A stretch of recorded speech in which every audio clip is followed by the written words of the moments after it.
Trop de travail, trop de routine, il est temps que je fasse une pause et que j'aille m'aérer les neurones. Je pars aujourd'hui dans les parcs naturels régionaux faire des reportages sur un tourisme responsable et durable.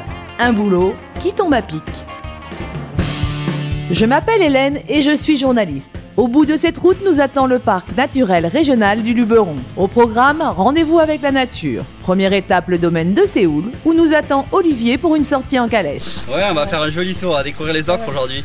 La sortie calèche, c'est une sortie qui permet de visiter un site au rythme du cheval avec un guide professionnel qui à la fois, bien sûr, va vous conduire en toute sécurité, mais en plus va pouvoir expliquer, faire découvrir ce que tout seul on ne pourrait jamais découvrir.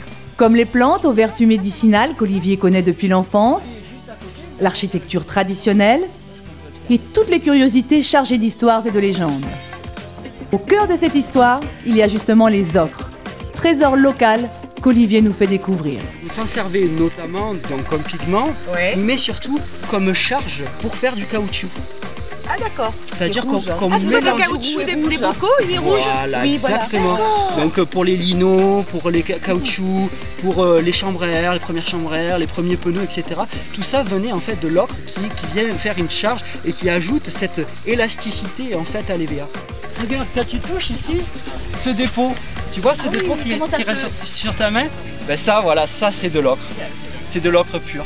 La balade se termine avec les bassins de décantation de la dernière carrière d'ocre existante. Une visite rare, sélectionnée par le parc, dans le cadre de son programme Luberon Rendez-vous Nature. Le travail du parc a été de sélectionner un certain nombre de prestations autour d'un programme qu'on appelle Luberon Rendez-vous Nature. Et donc dans ce programme, il y a une trentaine de prestataires de guides professionnels qui, à travers 9 activités, donc la randonnée, pédestre, vélo, spéléo, etc., vont permettre de découvrir ce milieu d'une autre façon, d'une façon à la fois pédagogique, mais aussi ludique et sportive. Sportive, ça c'est tout moi.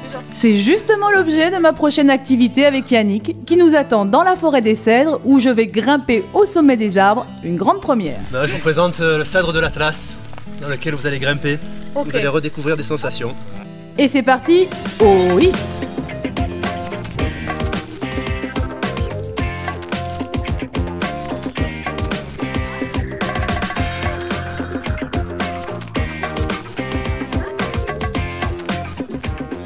Là-haut, la vue est à couper le souffle. Mais c'est super, une fois que t'es là-haut, tu vois tout. C'est à 20 mètres là-haut. Hein, c'est étonnant quoi. Il y a un côté ludique, enfant, je grimpe dans les arbres, j'attrape les branches, je monte et en étant sécurisé. Et en même temps, t'es jamais monté aussi haut quand t'es gamin quoi. C'est voilà, tout à fait. Voilà, avec une telle vision de tout la, comment ça s'appelle, la canopée. La canopée, la cime des arbres. Yannick nous abandonne pour dresser un campement à sa mesure. Je déserte au profit du plancher des vaches. Il est maintenant temps de reprendre la route. L'aventure continue vers un autre rendez-vous, une nouvelle destination. Allez, bonne nuit, je me couche.